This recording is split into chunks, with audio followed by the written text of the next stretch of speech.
if I'm doing the job, if I'm not doing it right, it doesn't make me feel happy. Yeah. And so the other teachers, some of them are really good, but a lot of them, they're just here and the director says do this, and they're like, okay. Like if the director said, I want you to kill someone, they were like, oh, okay, you know?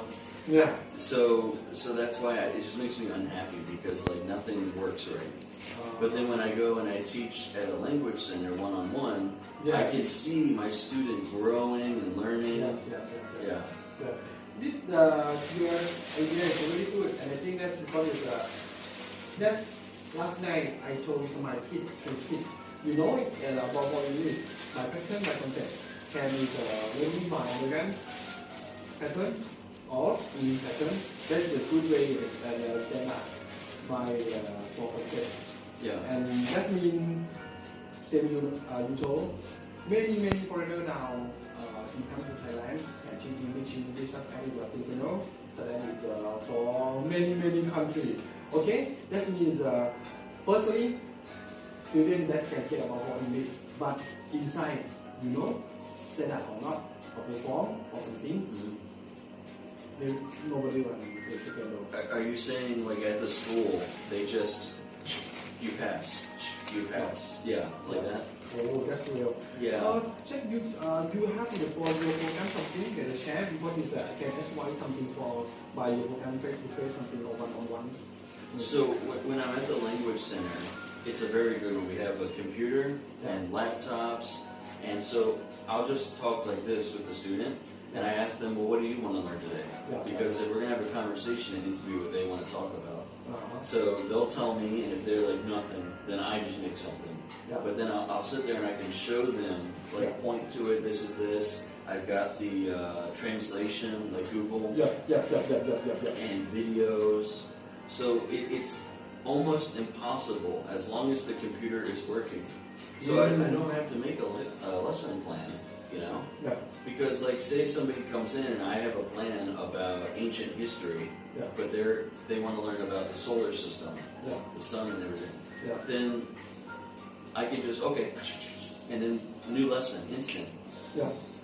And so when you're teaching another language, unless it's like about grammar or vocabulary, you don't need, even for those things, you don't need to make a lesson. And so, yeah. And then the problem is like even if I were doing it like a real teacher, like, you know, lesson and everything, the problem is in Thailand, you have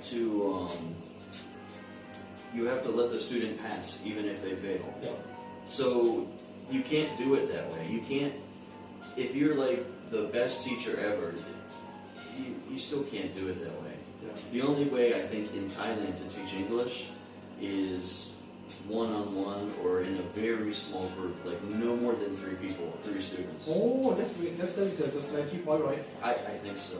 Like, but the thing is like, say you're a small little student, not Korean, you don't need 1 hour. You could just get 20 minutes. I got it. Because you know, for my parents, since I complete bachelor degree already, and before I study to the master degree, same you told that way about for the English language, face to face on my maybe the group 3 person or 2 or 1. And practice, always practice. That's the main point is teacher is a real practice to the student. And so far. Oh, okay. I see. So like that's the best way to do it, because I think most Thai people, they want to learn conversation. Well, you can't do conversation if you've got 20 people. And like if they're adults, okay, maybe. But if there's teenagers or students, they don't care. Sure. Concentrate. No. When I was a boy in America, my dad, like I wanted to learn Latin, you know, like the Romans, like ancient language. Like it's the one that's for all science and law, things like that. That's what I wanted to learn. But my dad said, no, nobody speaks that language. Everyone is speaking Spanish. You have to learn Spanish because we have, in America, you know, people from Mexico,